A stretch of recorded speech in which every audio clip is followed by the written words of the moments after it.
As the final events of Bible prophecies are rapidly being fulfilled, the call coming from God to His people at such a crisis as this is to come up higher.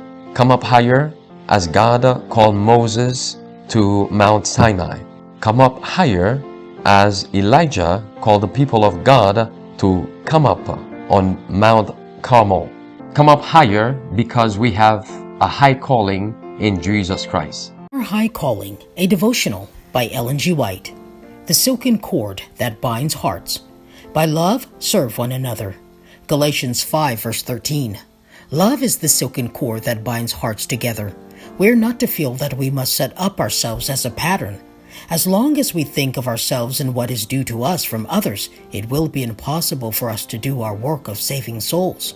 When Christ takes possession of our hearts, we shall no longer make the narrow circle of self the center of our thoughts and of our attentions. What a wonderful reverence for human life Jesus expressed in his life mission.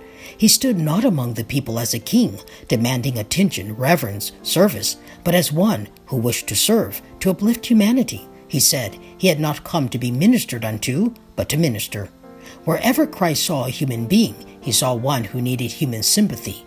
Many of us are willing to serve particular ones, those whom we honor. But the very ones to whom Christ would make us a blessing if we were not so cold-hearted, so unkind and selfish, we pass by as unworthy of our notice. The great lesson of forgiveness must be more perfectly learned by all of us. The greatest wrong we can do to others is to be unforgiven if we think they injured us in any way. This is a most dangerous position for a professed Christian, because just in the manner in which he treats his brethren, so will the Lord of heaven treat him. We need to have a higher and more distinct views of the character of Christ. We are not to think of God only as a judge and to forget him as a loving Father. Nothing can do our souls greater harm than this, for our whole spiritual life is molded by our conceptions of God's character. We have lessons to learn of Jesus' love. Be ye therefore followers of God as dear children, and walk in love as Christ also hath loved us, and hath given himself for us, an offering and a sacrifice to God for a sweet-smelling savor. This is the height of the love we are required to reach, and the texture of this love is not tainted with selfishness.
with his peace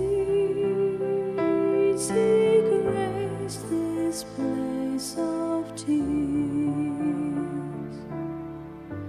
Know how his heart upon the cross was broken, the crown of pain to 33 years.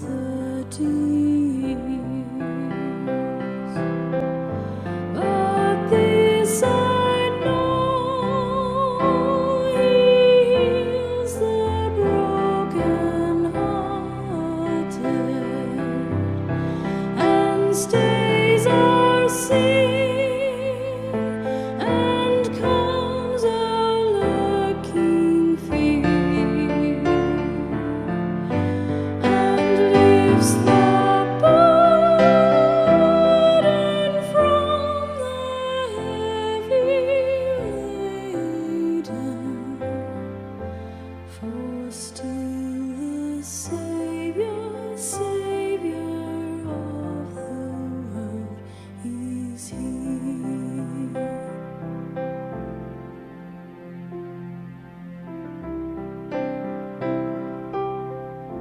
I cannot tell how he will win the nations, how he will claim his earthly heritage, how satisfy the needs and aspirations of east and west, of sinner and of sage. But this I know, flesh shall see his glory, and he shall reap the harvest he has sown. And some glad day his sun will shine in splendor, when he, the Savior of the world, is known.